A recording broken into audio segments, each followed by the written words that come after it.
Welcome everybody to a interview stroke conversation with my beautiful friend Xavier. And some of you may know him, hopefully you do if you've clicked on this video. And for me, I wanted to grab him today to, just to dissect a little bit about his new vision. So ever since I personally met Xavier, he's a pioneering big thinker. I like to describe him as, I like to see him as a determined being. I like to see him as somebody who thinks of solutions and looks at the bigger picture. And recently he told me that he's planning a huge project on his own land, his new land, which we'll talk about today, and also a sort of bigger vision that's birthing out of what some would say a huge challenge, an adversity, almost a decimation of his new project, which is now sort of transformed into, great opportunity. So welcome, Well, Zav. thank you for having me on your sofa today. Yeah, nice. I wanted to grab you, and so where should we start? Maybe just in essence. I know you've written a lot of stuff, and there's other ways people can see it. But in essence, should we just give the people listening a A little quick overview. backstory? Yes. Yes, so back in 2017, I made a decision to sort of look for a plot of land in Portugal to go a little bit more self-sustainable and build something sort of off-grid. And I wanted to build it around my adventure sports experience because I had the company here and so forth. So that was my initial idea. When I went to Portugal, I found a beautiful plot of land, bought it, and came back to Malta. And 2 months later, the area suffered one of the largest super fires in Portugal's history. Exactly. There was actually a few that year, but this one was particularly bad. Killed 66 people, killed 11 people within 2 kilometers away from my land, trying to escape the fires. And I realized, oh my golly, I've just put all my life savings into buying something that has just gone up in flames. Yeah, exactly.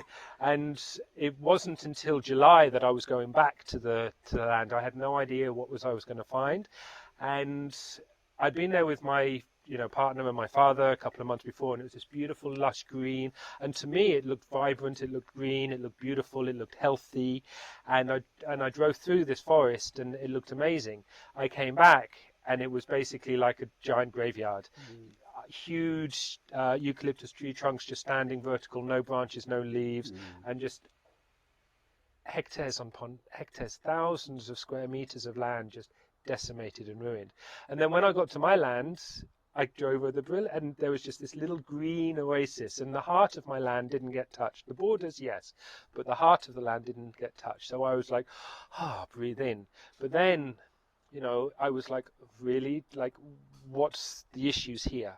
And of course, the issue comes down, which is really coming more and more into the public field of understanding, is monoculture is being really detrimental to the environment as a whole, because and there's this big industry in Portugal planting eucalyptus trees, and it's just mass planting. Right. And the easiest thing for me to do would have just gone, okay, I've got my land, let me replant eucalyptus, and every 10 years, for every hectare I had, I could make 15,000 euros, which is, for passive income, it's not bad income. Right.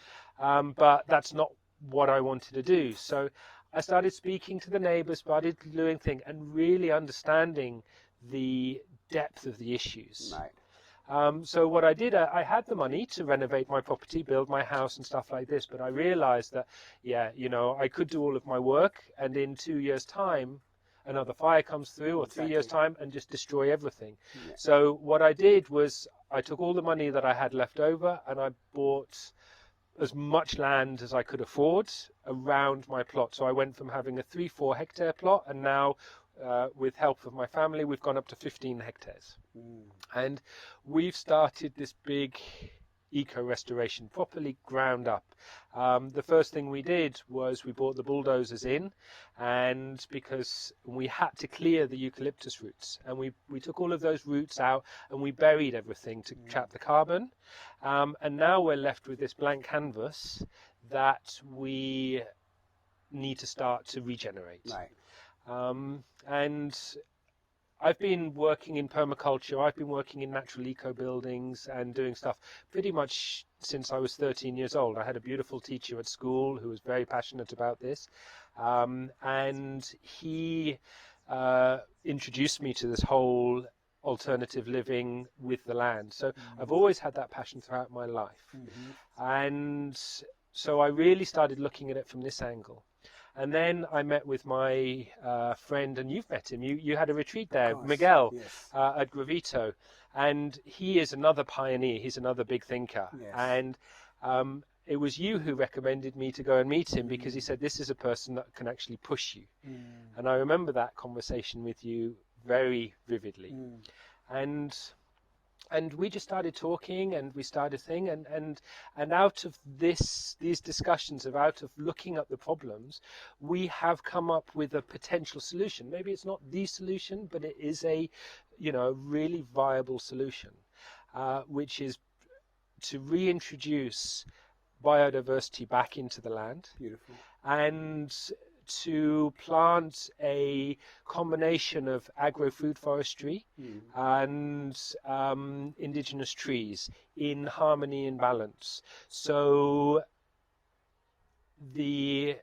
realistically, and it won't be for me, I'm not doing it for me, I'm doing this for my 4 children, and they will have the opportunity where they can actually go and be sustainable off the land. They can harvest all the fruits, all the nuts, all the sort of medical plants that we're planting and all of this.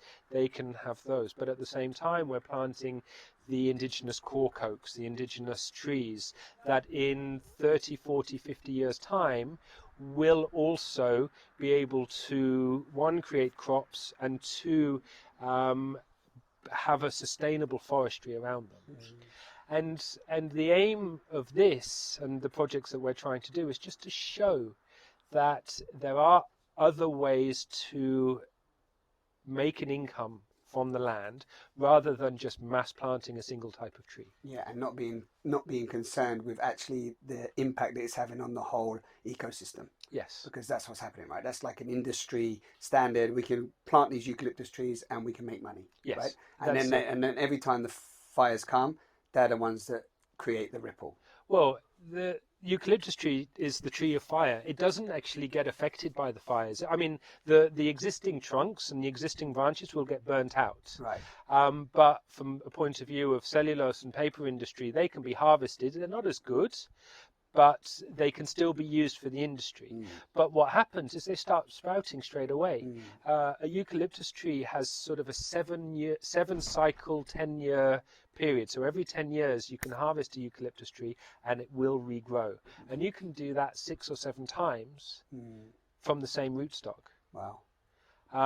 And this tree has been started mass planted, back since the 60s, 70s. Okay. Even before that. But they are growing, and they just take nutrients from the soil. They change the pH levels of the soil, make it far more acidic. And of course, because of the cellulose, because of what they drop and the fact that there's no breakdown of sort of the organic material on the floor, it just sits there waiting to be burnt. Right. So that happened, right?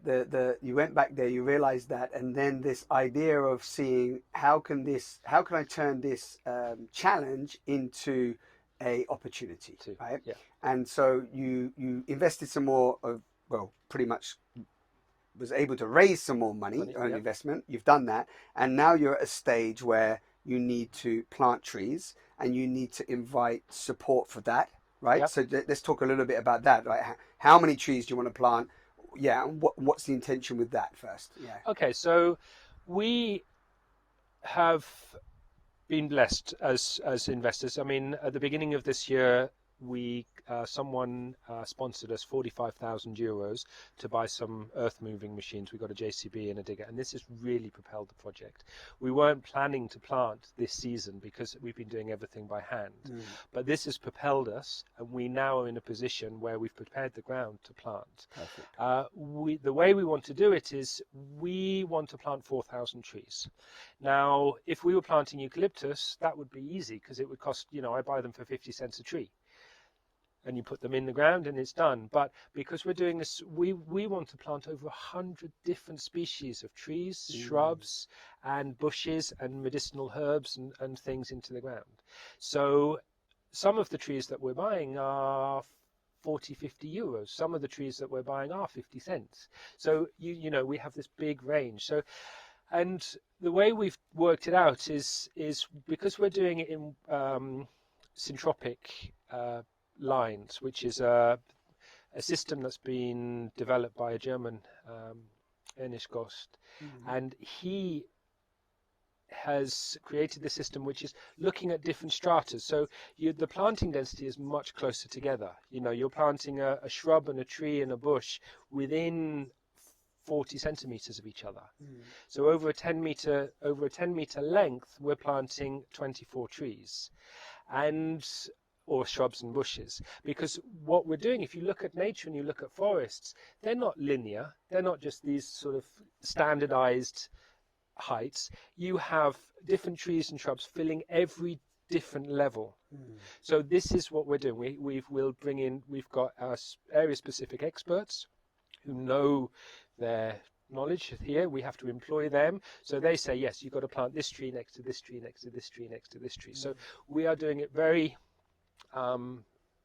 as good as we possibly can, because we want to be pilot projects. We want to be pioneers, so people can come onto our land, they can come and do courses on our land, they can experience the whole process. And for those who want to get really involved, who may not be able to afford to buy land on themselves and they want to learn how to do it, they can also come for 1 year, 2 years, live on the land and put their energy in the land and learn the whole process. So once they can afford to buy their own land, or once the organization or the foundation Rewild the Future that we're setting up becomes established, we want to also become guardians of land.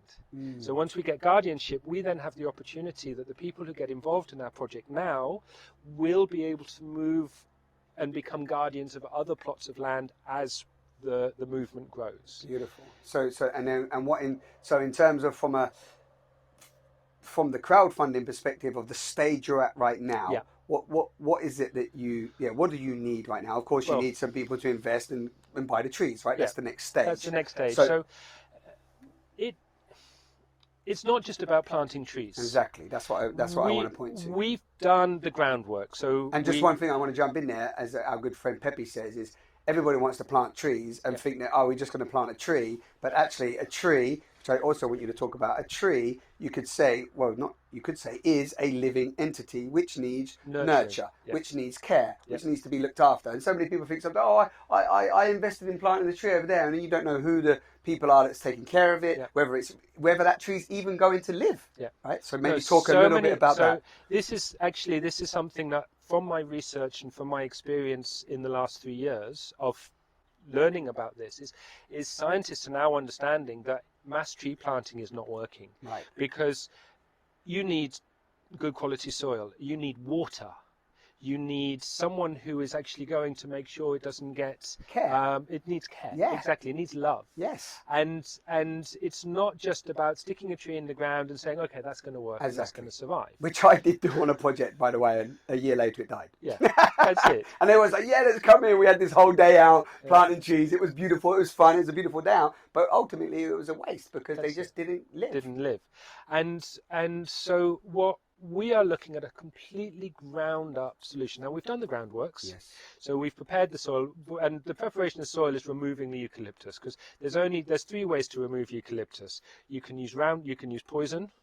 You can remove the roots completely, or you can cover them with black plastic and wait for sort of 3-4 years for them to slowly die and do this. There is another one where you can actually inoculate them with mushrooms, but again, that just takes an awfully long time. You dug them. We brought the heavy machines in, and we physically removed the roots. Perfect. And we've buried those roots. So the carbon that those roots have captured, all of this is underground.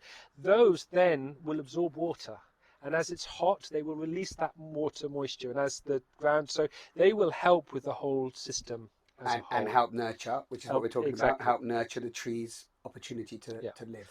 Then the next thing is the water management. So water management is really important. We need to dig reservoirs, we need to put irrigation systems in, we need to dig swales, reverse terracing, and these are huge subjects in their own, but what we're trying to do is slow the progress of water down the hill.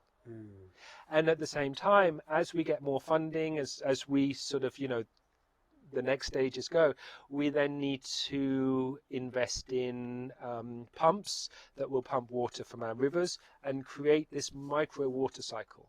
Because one of the reasons we're having huge extreme weather at the moment is because the micro water cycle out of our environment has been removed. Water usually travels or likes to travel short distances. So it gets caught in the ground, evaporates, gets slowed down by the trees and that's vegetation, and it creates that short cycle. What's happening at the moment, because we've got large swathes of agricultural land, open plains, is nothing is slowing the water down, so it's going up, catching up into the mountains and creating huge storms that then travel across and then drop their huge amounts of weather into a single place. Right. Now, if we can create these micro water cycles, then what happens is the water will be dropped a lot sooner, and you'll relax the weather pattern. And there's a great NGO that we work with and we're connected with called Rain for Climate.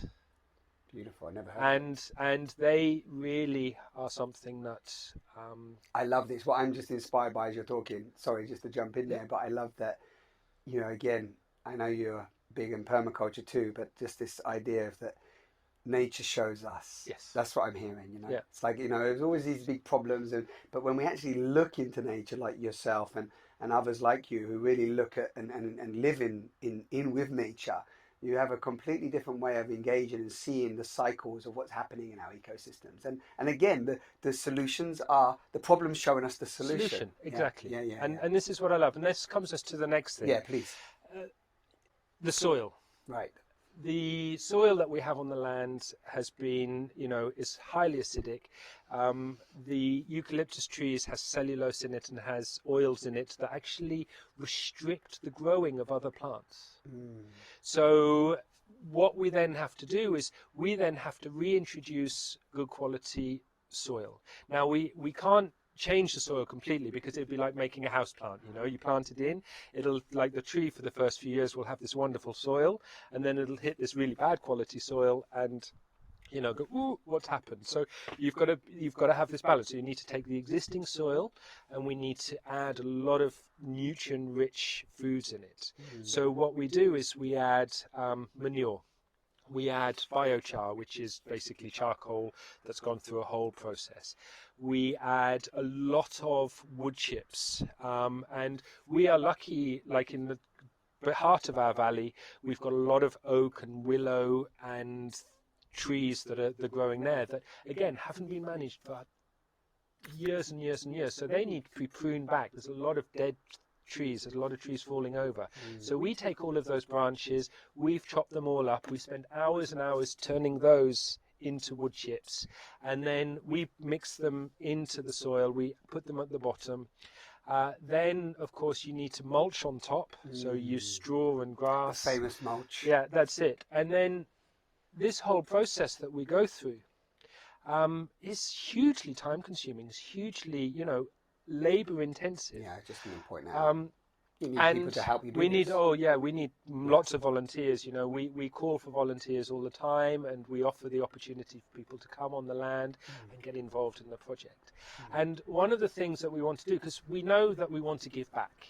It's all very well saying, give us your funds, give us your money to help us. Which is where we were leading to, right? Yeah. It's like we got the sense of the soil. We're taking care of the soil.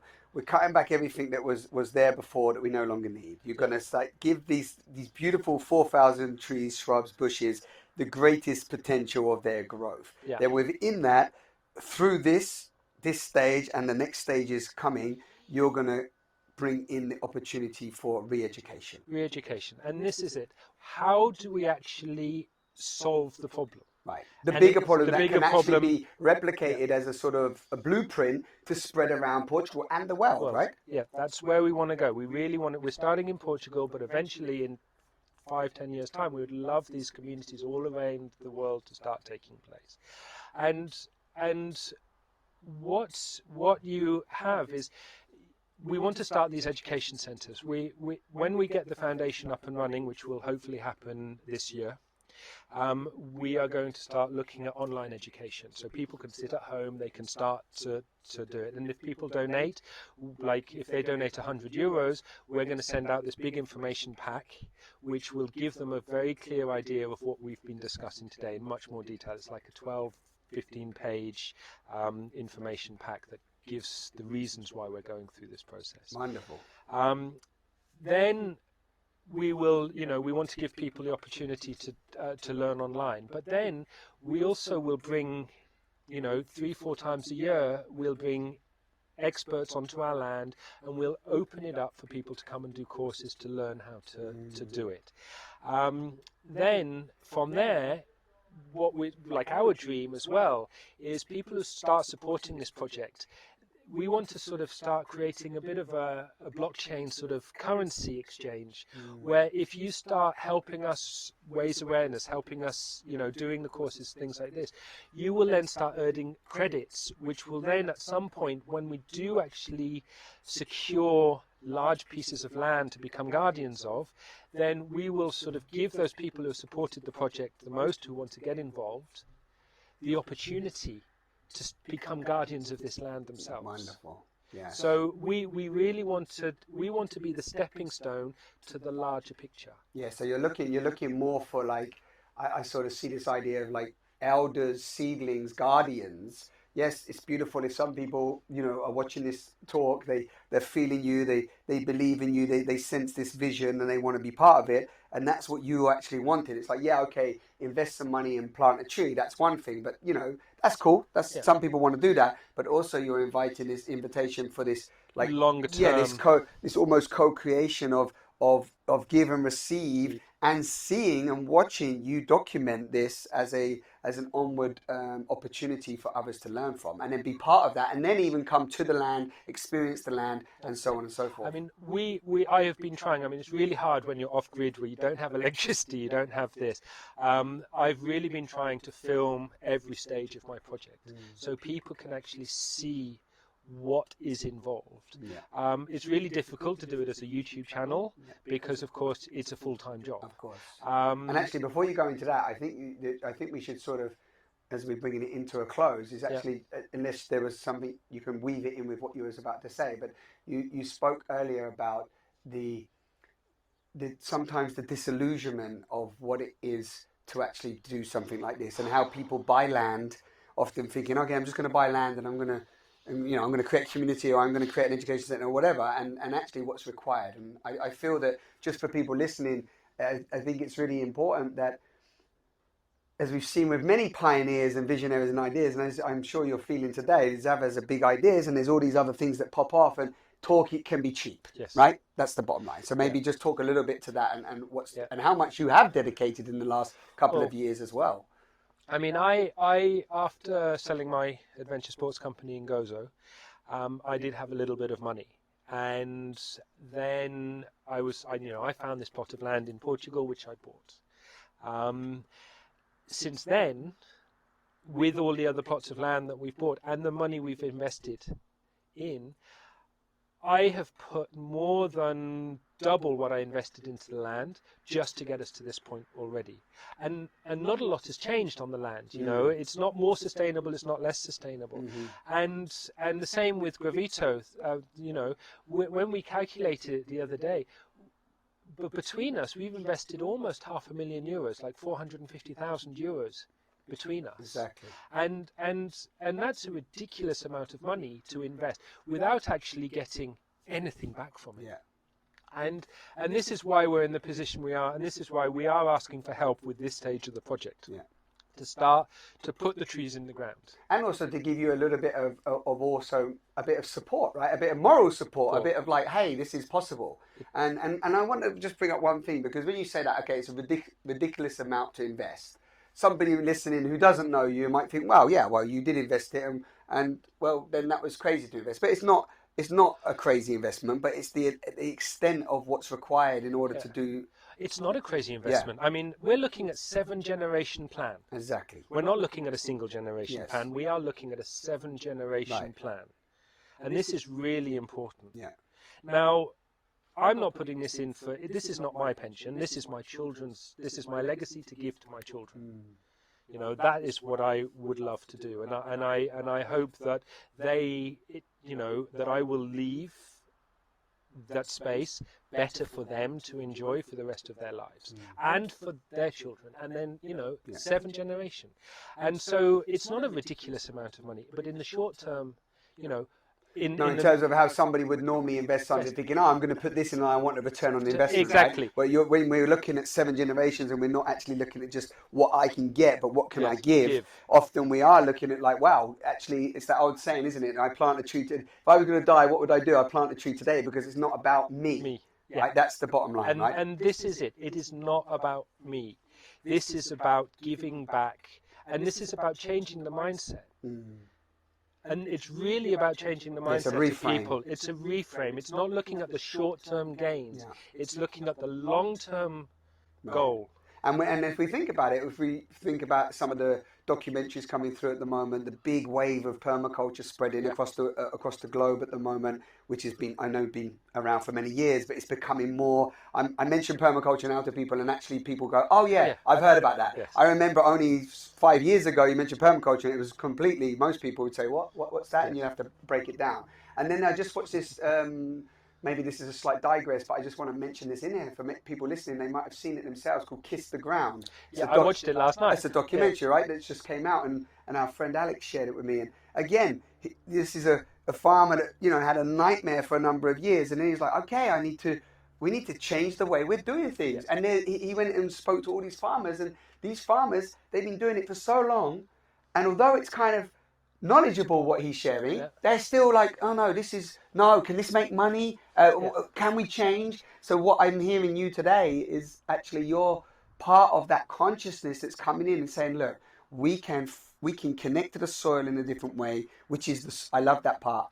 It's the soul. It's the soul of our being, of our planet. It's like, it's everything, right? And what I'm hearing in you today is that really, it sort of relates to that film for me around, like you're talking about reframing, and actually if we take ourselves out of this, consciousness is moving through us and saying, look, the way we've been doing stuff with the soil, with the land, is not working. No. And it's time for us to try something different. That's it, right? In essence. Do you want to, and you can finish off, like, what do you feel in essence that you'd like to say, or maybe something we haven't touched on, people listening to this for the first time that don't know you, is there anything in closing or to speak to that?